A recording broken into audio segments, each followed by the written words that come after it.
Haribo, Namaste, Krishna. Welcome to my Bhagavad Gita class on Bhagavad Gita chapter 5, text 3.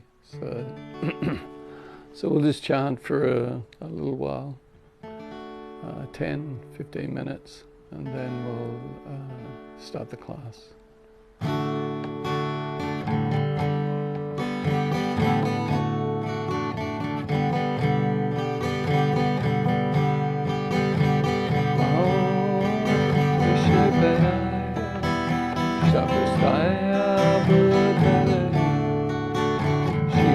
Sira Sarupana Amazatinamine Amao Vishnupadaya Vishapastaya Bhutale Srimate Sira Sarupana Amazatinamine Namo Sira Sarupananda Amanda Namine Gorakaruna Sarupaya Parakrishna Prastayate Namasida Sarupananda Amanda Namine Gorakaruna Sarupaya Parakrishna Prastayate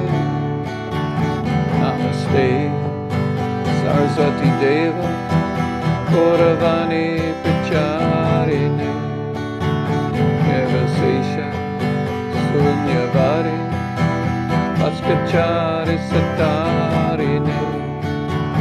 Namaste, Saraswati Deva, Gauravani Pacharine, Nirvasesha, Sunyavari, Vaskachari Satarine Jashi Chaitanya Prabhu Nityananda Shri Advaita Gadadhara Yasadiko Bhaktivinoda Ajashi Krishna Chaitanya Prabhu Nityananda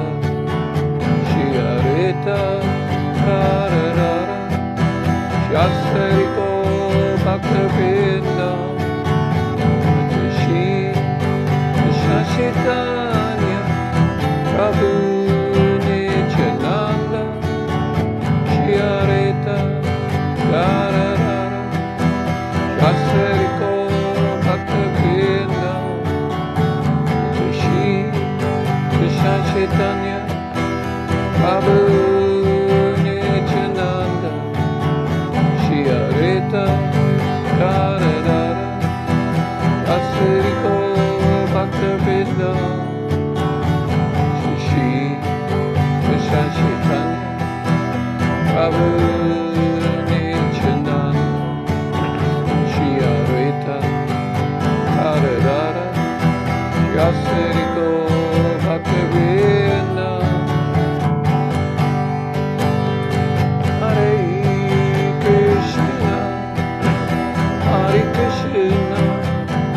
Krishna Krishna Hare Hare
Jaya Vrindavan Shri Govinda Gopinatha Madana Mohana Jaya Radhi Jaya Krishna Jaya Jaya Vrindavan Shri Govinda Gopinatha Madana Mohana Shama Kunda Radha Kunda Giri Govardhan Kalindi Jamuna Jaya Jaya Mahavan Shama Kunda Radha Kunda Giri Govardhan Kalindi Jamuna Jaya Jaya Mahavan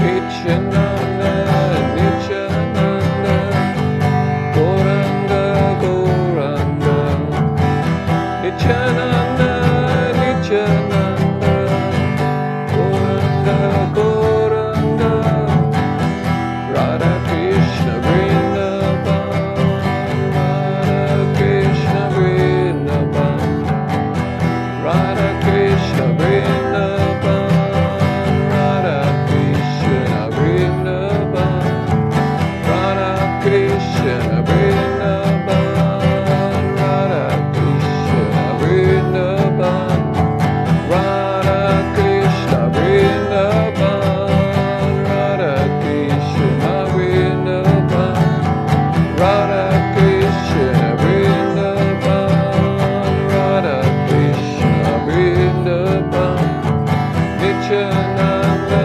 Nityananda Gauranga Gauranga Nityananda Nityananda Gauranga Gauranga Nityananda Nityananda Gauranga Gauranga Radha Krishna Vrindavan Radha Krishna Vrindavan Radha Krishna Vrindavan Radha Krishna Vrindavan Radha Krishna Vrindavan Radha Krishna Vrindavan Radha Krishna Vrindavan Radha Krishna Vrindavan Radha Krishna Vrindavan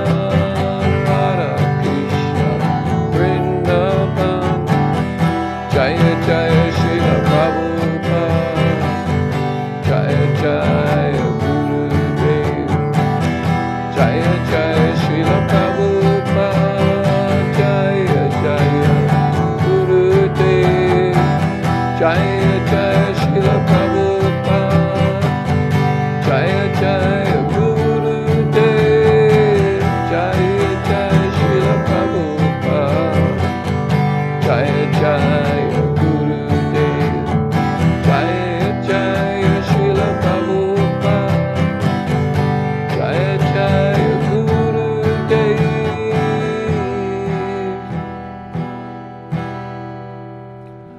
Jayam Vishnupad Paramahansa Parivajaka Satara Satta Shishima Jagadguru Siddhaswarupananda Srila Prabhupada Ki Jai Jayam Vishnupad Paramahansa Parivajaka Satara Satta Shishima His Divine Grace Srila A.C. Bhaktivedanta Swami Prabhupada Ki Jai Ananta Kodu Vaishnava Vrinda Ki Jai Prem Se Kaho Shri Krishna Chaitanya Prabhu Nityananda Shri Advaita Gadadhar Shri Asadi Gaur Bhakta Vrinda Ki Jai Namacharya Srila Haridas Thakor Ki Jai Nitai Goswal Mission Ki Jai Navati Dhamma Ki Jai Shri Shri Radha Krishna Gaur Gopinath Shamakun Radhakun Giri Govardhana Ki Jai Vrindavan Ki Jai Mathura Ki Jai Mayapur Ki Jai Ganga Mai Ki Jai Jamuna Mai Ki Jai Tulsi Devi Ki Jai Bhakti Devi Ki Jai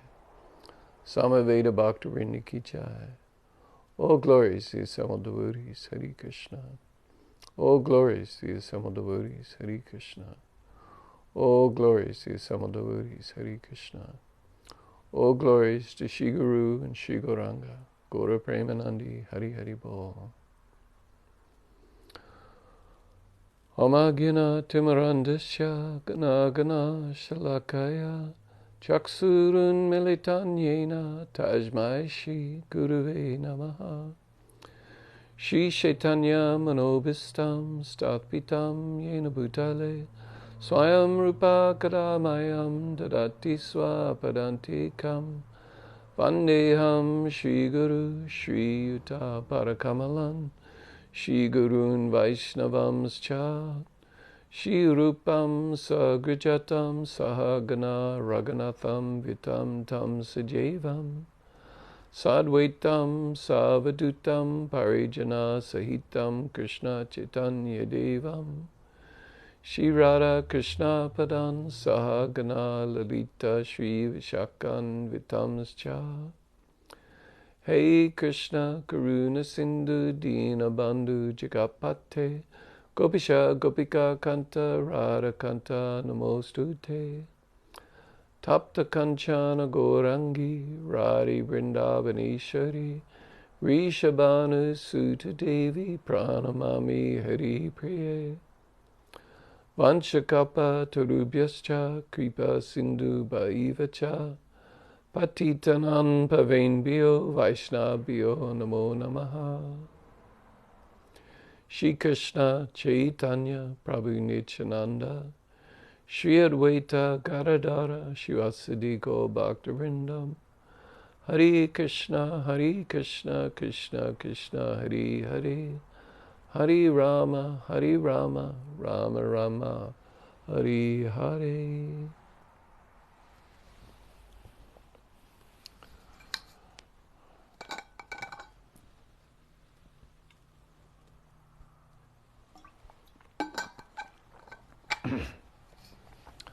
So before speaking, first I offer my humble obeisances at the lotus feet of my spiritual master, Jagaguru Siddhasarupananda Srila Prabhupada, who is very dear to Lord Krishna, having taken shelter at his lotus feet. Srila Prabhupada is the mercy manifestation of Lord Chaitanya. It is very dear to Radha and Krishna.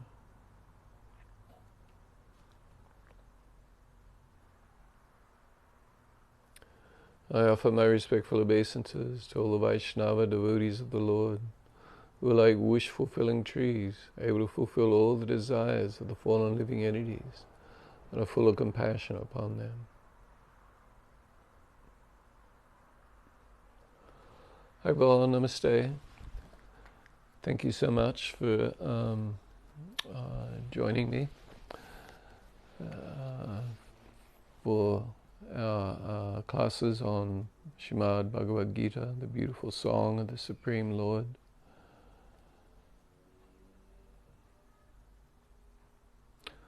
Who is full of all opulence and beauty and renunciation, fame, strength, and full of all opulence of knowledge.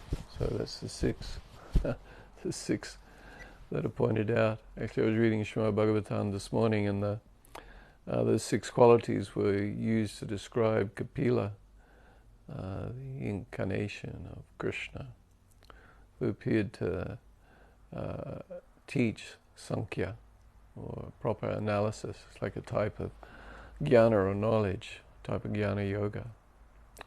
Analysis of this material world so that one can understand that I'm the spirit soul. So we're up to chapter 5, and tonight we're going to be studying text 3. And so this text 3 is part of a sequence of verses for the first 6 verses of chapter 5. There's 29 verses in chapter 5, and there's like 6 sequences. And so this first sequence, been describing as work in devotion, so karma yoga. Nishkama Karma Yoga. Nishkama, nish, meaning without karma, desire. That work in devotion, or nishkama karma yoga, which generally means working for the pleasure of the Supreme Lord without attachment to the results, is better than renunciation of work, or sannyas. So Krishna actually uses a couple different words here for describing this. When he's discussing with Arjuna about this renunciation, he uses actually the term sankhya. In text 4, next week, we'll discuss his use of the term sankhya. But in the first, in verse 2, and then in verse 6, when he wraps it all up, he uses sannyas. And Arjuna's question was about sannyas, or renunciation. So anyway, so this is the first section of this chapter 5. The next section is working without attachment, verses 7 to 12, and the three doers, 13 to 16, and then describing one who's liberated, or fixed in the Supreme, or fixed in Brahma. This is text 17 to 26, and then also describes how one can achieve this same result of liberation through Ashtanga Yoga, which Krishna describes at length as Dhyana Yoga, or Ashtanga Yoga in chapter 6, which we'll be getting to in a few months. And the final verse is what Bhaktivedanta Swami liked to call the peace formula, where Krishna describes how one can attain supreme peace. So that verse is, the sages, knowing me as the ultimate purpose of all sacrifices and austerities, the Supreme Lord of all planets and demigods, and the benefactor and well-wisher of all living entities, attained peace from the pangs of material miseries. So Bhaktaram Yagna Tapasan, so the yagna, sacrifices, and tapasya, austerities.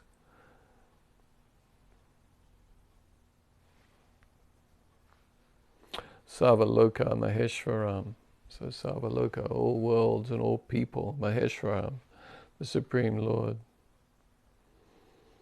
Suridam Sarvabhutanam, the benefactor and well-wisher of all living entities.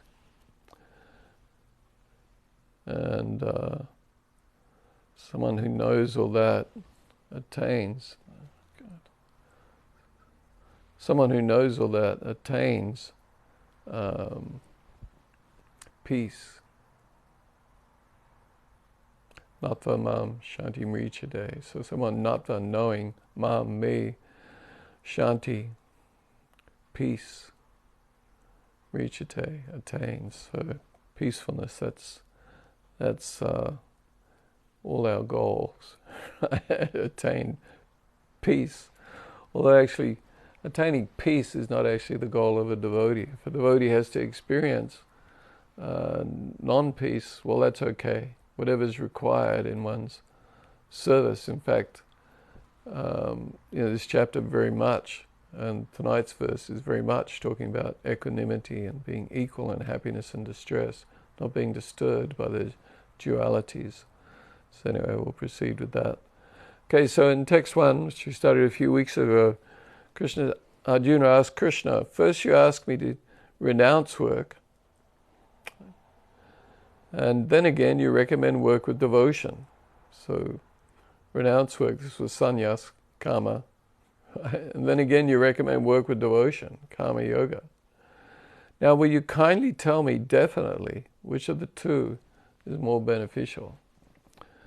And as we discussed several times, Arjuna is kind of secretly almost hoping that sannyas yoga is the better one, or sannyas karma, renunciation. He doesn't want to fight, so anything Krishna is saying that kind of indicates that no, you don't need to fight.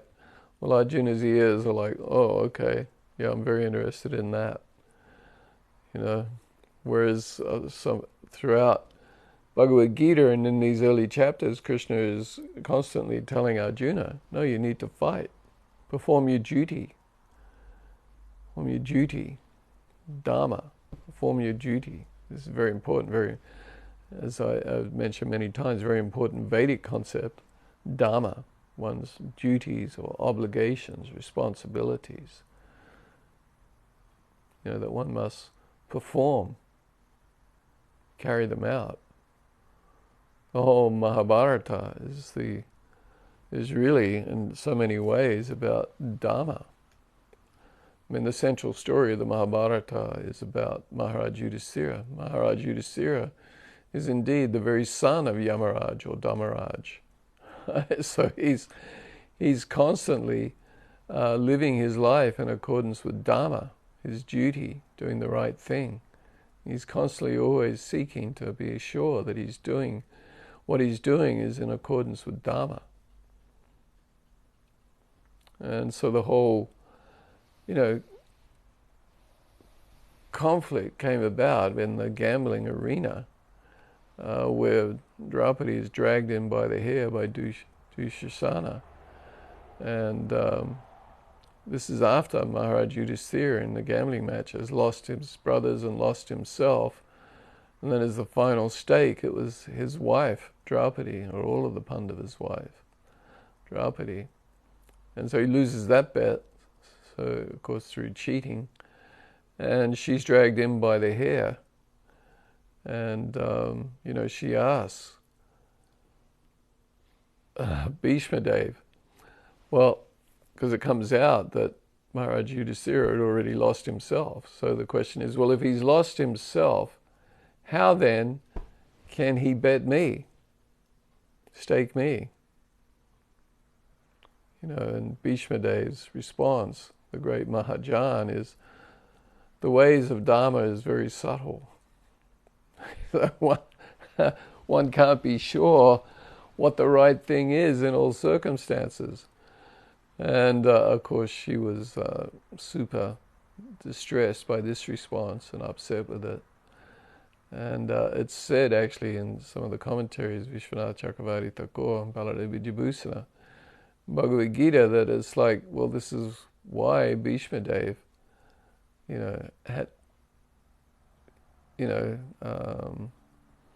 was killed on the battlefield of Kurukshetra, because he'd not taken this definitive position that he should have, that this whole thing was wrong. So anyway, that's a bit of an aside. So anyway, Arjuna is asking Krishna to tell him, please tell me, what is the most beneficial? What is the correct path? What's the correct way to live my life? Should I become a renunciate? Engage in meditation? This is very much like when Lord Chaitanya, he went to Varanasi, and he's invited to the gathering of sannyasis, and headed by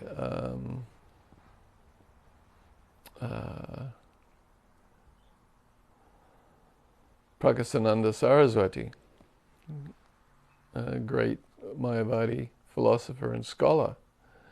And, so Lord Chaitanya is there, and in the discussion between them, Prakasananda Saraswati is saying, look, the duty of a sannyasi, a renunciate, is to study Vedanta and engage in meditation.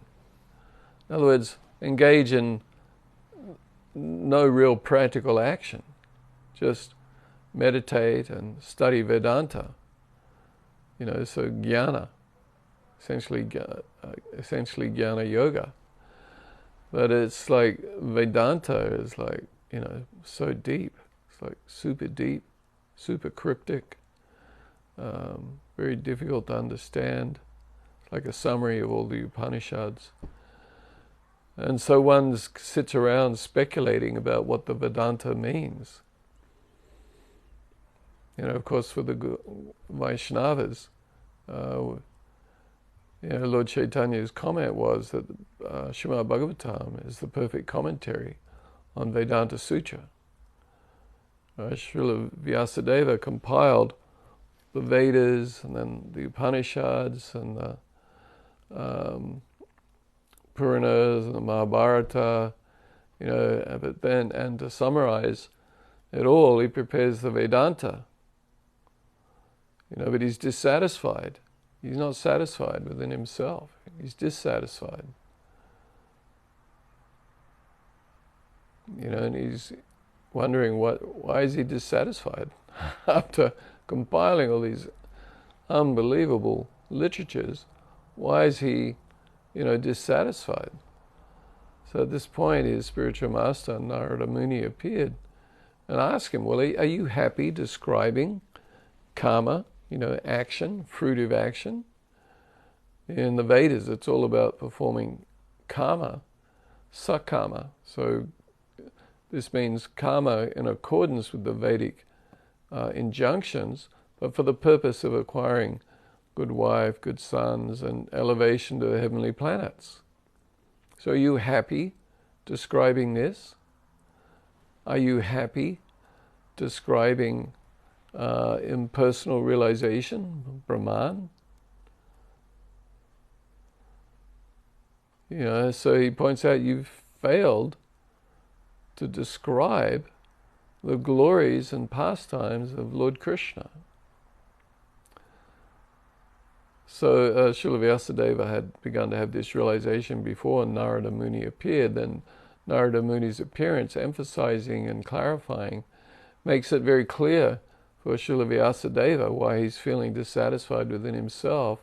And so from there he then compiles Srimad Bhagavatam. So Srimad Bhagavatam is the perfect commentary on all of the Vedic literatures, including Vedanta. So, Lord Chaitanya advocated that there was no need for a commentary, separate commentary, a Gaudiya Vaishnava commentary. So anyway, at a later stage, a commentary became necessary due to a dispute in Jaipur about which sampradaya was whether the Gaudiya Vaishnava sampradaya was authorized and thus able to perform the deity worship of Govindaji. And Srila Vishwanath Chakravarti Thakur sent his grand disciple Baladev Vidyabhusana to Jaipur to debate with these Ramanandis, a branch of the Sri Sampradaya, who were alleging that the Gaudiya Vaishnavas weren't bona fide.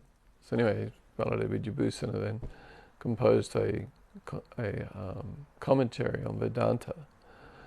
But the main point I'm making here is that like the renunciates, they tend to engage in meditation and study of scripture, Vedanta in particular. So, so Arjuna's kind of wondering, okay, well, can I renounce work and action, right? In other words, these renunciates, these sannyasis, they're not active in the world. They're not performing activities. They're renunciates. Mainly engaged in bhajan, or self-realization, atma-tapa, studying atma-tapa. And I was reading today, actually, in a purport, Bhaktivedanta Swami Prabhupada was saying, so there's two kinds of renunciates. There's the Gosvanandis, and they're actively preaching. They're actively preaching, just as Bhaktivedanta Swami Prabhupada. He's a renunciate, sannyas, but he's actively preaching all over the world. Whereas there are others who, Bhajananandas, or he was calling them Atmanandas, who are just self-satisfied and contemplating upon, in the Vaishnava's case, contemplating upon the pastimes of Krishna and meditating on Krishna's holy names, right? Performing bhajan in a bhajan kutir or something, right, in the hut. Whereas the impersonalists are absorbing themselves in impersonal Brahman and studying Vedanta and so on. So, anyway, so Arjuna is asking, will you tell me definitely which of the two is better? Engaging in action, performing my duty for the pleasure of the Supreme Lord, In other words, in a devotional attitude, based on knowledge, understanding I'm not the body. Or should I just renounce action, renounce work, and just engage in meditation? Be a renunciate. So Arjuna is asking this. So last week, Krishna said, the Blessed Lord said, the renunciation of work and work in devotion are both good for liberation. But of the two, so he's saying they're both good, right? And this is what Krishna goes on to clarify in the following verses. That one who performs either of these paths well, it's equal. They both achieve the same result. But he says, but of the two, work in devotional service is better than renunciation of works. So karma yoga is better than sannyas karma, renouncing work. So this was last week's verse. And this week's verse, one who neither hates nor desires the fruits of his activities is known to be always renounced. Such a person, liberated from all dualities, easily overcomes material bondage and is completely liberated, O mighty armed Arjuna.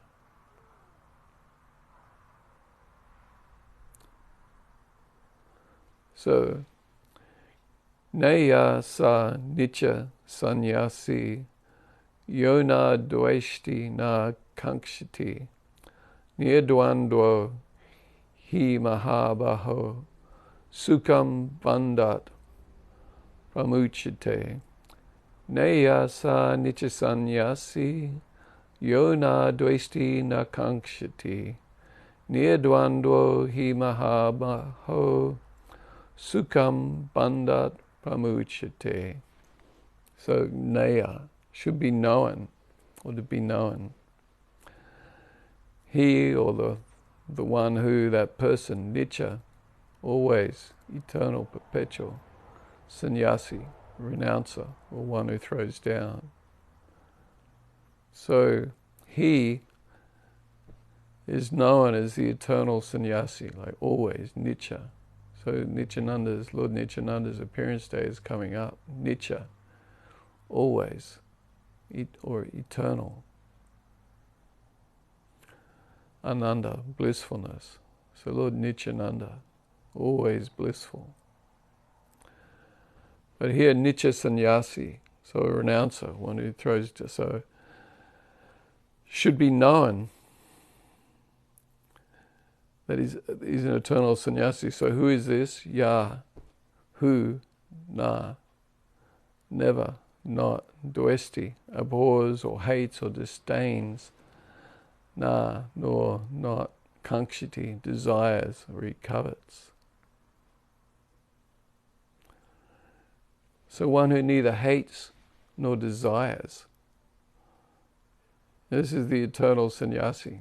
So one who neither hates, or the eternal renunciate, one who neither hates nor desires. And the next quarter verse, na dvandvaha, free from all dualities, so indifferent to pairs or opposites, so heat and cold, pleasure and pain, happiness and distress.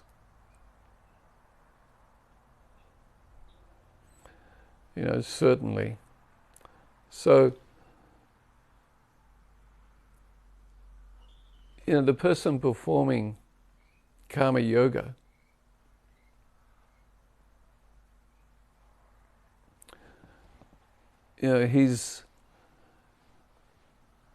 we discussed last week that samatvam, the three qualities of yoga, samatvam, equanimity, seeing with equal vision, yagna, sacrifice, and tyaga or sannyas, renunciation or detachment. Right? So all yoga paths essentially have these three qualities, the equanimity. So here Krishna is describing, in a bit more detail about this, that one is renounced who is equal, who's detached, who doesn't he doesn't hate, nor does he covet. He's not full of desires. So in other words, the person performing karma yoga is detached from the results. Like essentially everyone who's working, we're working because we want the result. We want some benefit from what we're doing. We want to get something out of it. Right? We're thinking about ourselves. Like, you know, if I went up to someone and said, look, would you like a job? You can come and work in this business I run, but I'm not going to pay you. Well, they'd think I'm crazy. What are you? You nuts?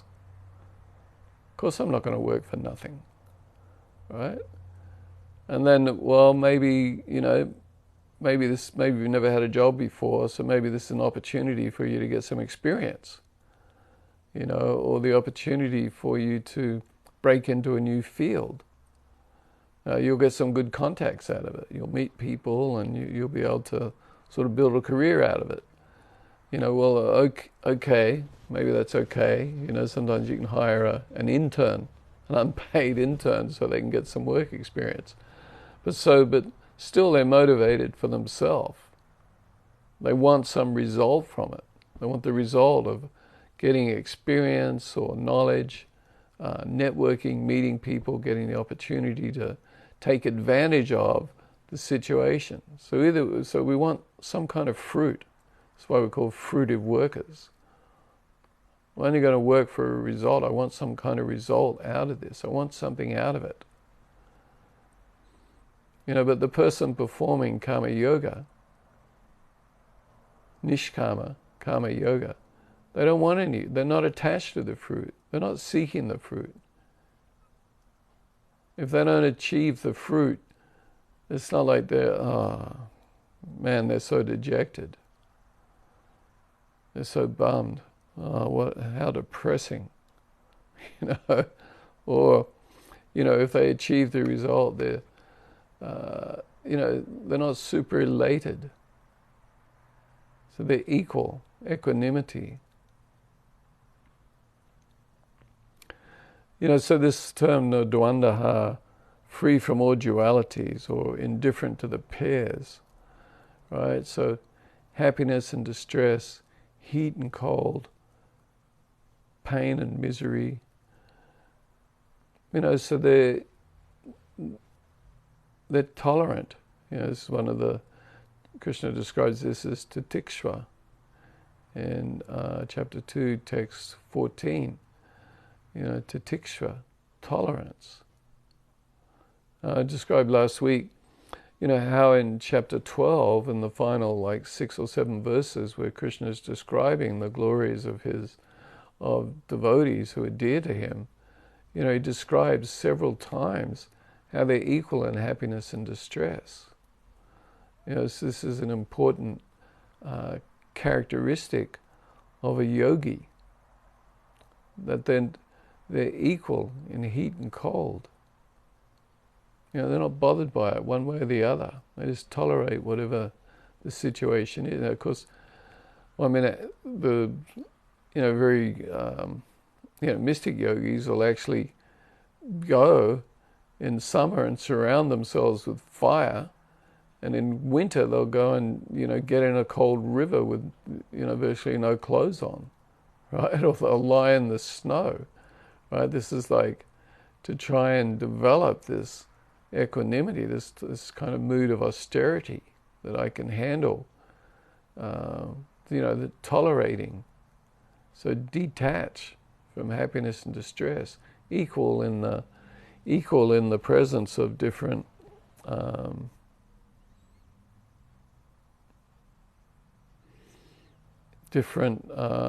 miseries.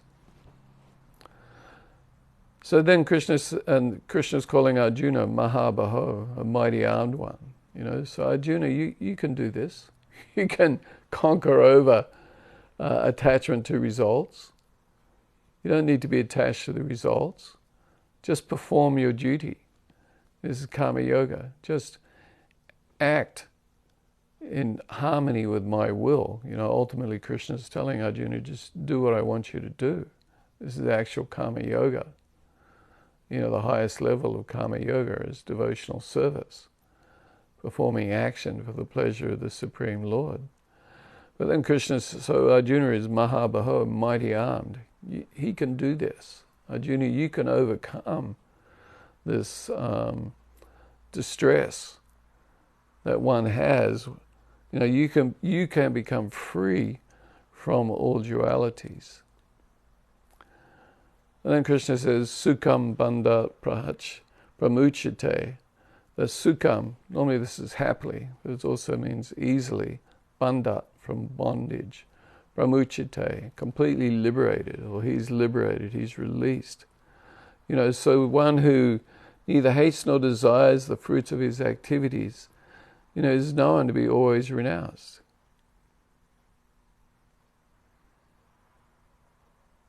Such a person, liberated from all dualities, easily overcomes material bondage and is completely liberated, O mighty armed Arjuna.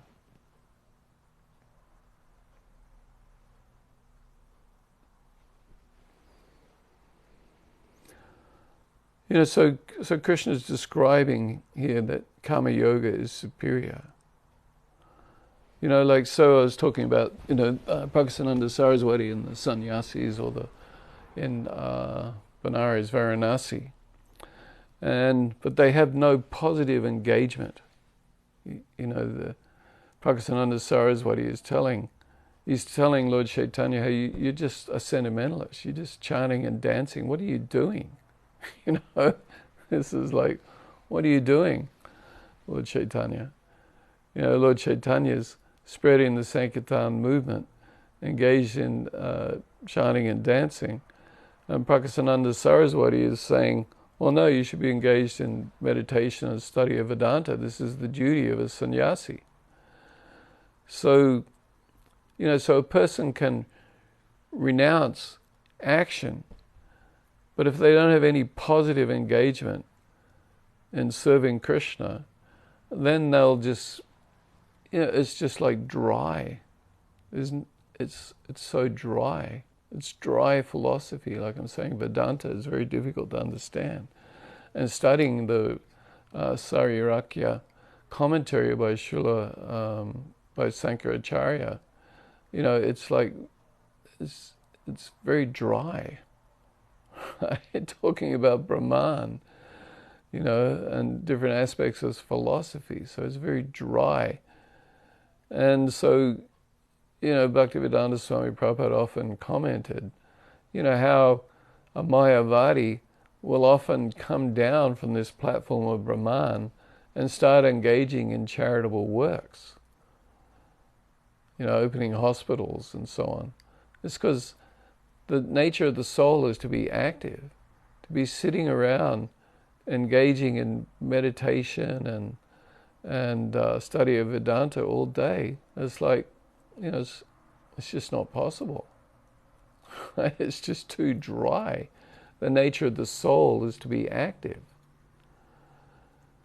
I remember when I used to live on Tooster's farm in New Zealand, and for a while there he had me, he sort of gave me the opportunity to study more seriously. And, but it was like very difficult. It's very difficult to just read Shastra or Bhagavad Gita and Srimad Bhagavatam and all the wonderful works of the Vaishnava Acharyas. It's very difficult to do that. You need to be active. Just to keep the body fit, one needs to be active. And, so we need positive engagement, not just sitting around.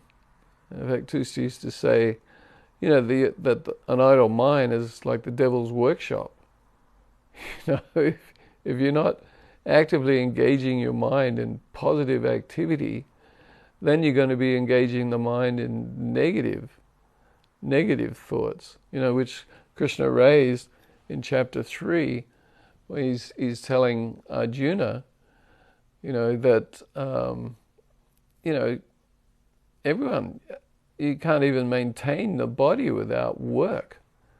And one who renounces activity, but who's not qualified to do so, just becomes a pretender. So someone's sitting around chanting on their japa beads all day, or someone, like I was just describing, trying to study scripture all day. They can't do it. So very few people are qualified to do that. I'm not saying that everyone is not qualified. Some people are qualified to do that. Great saintly persons are qualified to do that. But generally speaking, most people aren't qualified to do that. So if we try to imitate them, which is what Krishna is warning Arjuna about, if you try to imitate the great Vaishnavas, then you'll just become an offender. You're a pretender. You're pretending to be something you're not. In the Chaitanya Bhagavad, there's the story about Haridas Thakur, and I'm not quite sure of all the details, but someone was speaking about pastimes of Krishna or something, and he became very, he started becoming ecstatic, and rolling on the ground and so on, like this. And then somebody came along, and he's looking and seeing all the respect that everyone's showing Haridas Thakur. And so he thought he would do the same thing. He'd roll on the ground too. But he was doing it in imitation. He's a pretender. It's false. Sometimes we see this at, at gatherings. Maybe new people come along and they try to look as though they're perhaps trying to look as though they're engaged in deep bliss. Whereas really they're thinking about, I hope I'm impressing the guy over there, or the guy is hoping I'm impressing the girl over there. Prabhupada mentioned once, sometimes people at university, they're studying books by Albert Camus, right? Deep French existentialist philosopher. And so you have in your back pocket the book, showing the guy's name, trying to impress the girls that I'm a philosopher kind of thing. So anyway, so karma yoga is superior because you're engaged in action. You're active. And so while you're active like this, you're thinking about the action you're performing and who am I doing it for? So we're doing it in a detached mood. We're not doing it in the mood, we're detached from the fruit. I'm not trying to enjoy the fruit for myself. I'm performing this activity for the pleasure of Krishna. I'm performing this activity for the pleasure of my spiritual master. So this is who I'm doing it for. So while I'm doing that, I'm in my heart, I'm feeling I'm doing it for this other person. So it's a bit like, you have a job, so, a husband has a job, let's say, and he's got young wife, couple of young kids, or several young kids, and he's out working. Why is he out working? Because he's trying to earn money to maintain his family. So he's out there working, so while he's doing that work, he's thinking of his family. His motivation is he's doing it for his family. So this work brings him closer to his family, to his wife. She's pleased. Oh, he's out there trying to please me. He's trying to improve things for our family. And so this is what devotional service is like. I'm out there trying to do that. I'm engaging in this activity. I'm trying to do it to please my spiritual master and Krishna.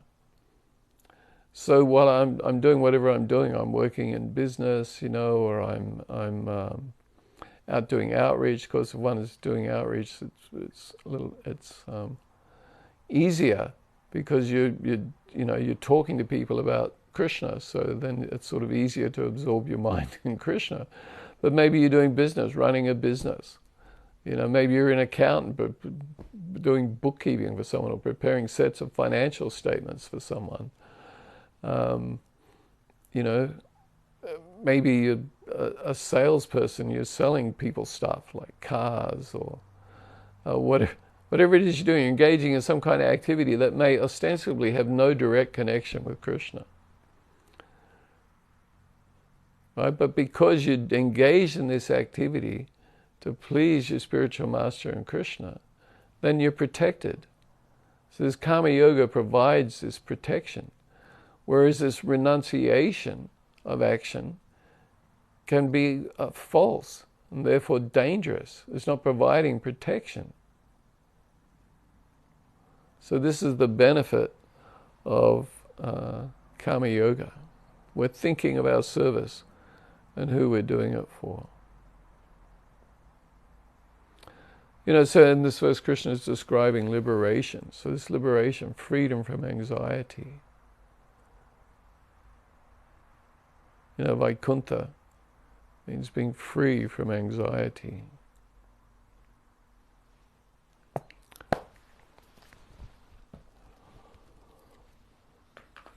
Krishna. So we'll continue next week where Krishna describes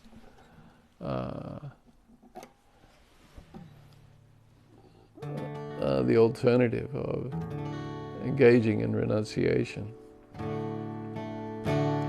Hare Krishna, Hare Krishna, Krishna Krishna, Hare Hare, Hare Rama, Hare Rama, Rama Rama, Hare Hare, Hare Krishna, Hare Krishna, Krishna Krishna, Hare Hare,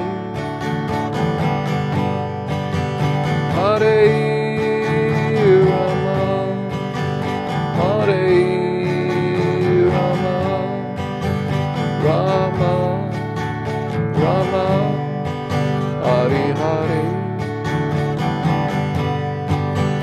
Hare Krishna, Hare Krishna, Krishna Krishna, Hare Hare, Hare Rama, Hare Rama, Rama Rama, Hare Hare, Hare Krishna, Hare Krishna, Krishna Krishna, Hare Hare, Hare Rama, Hare Rama, Rama Rama, Hare Hare.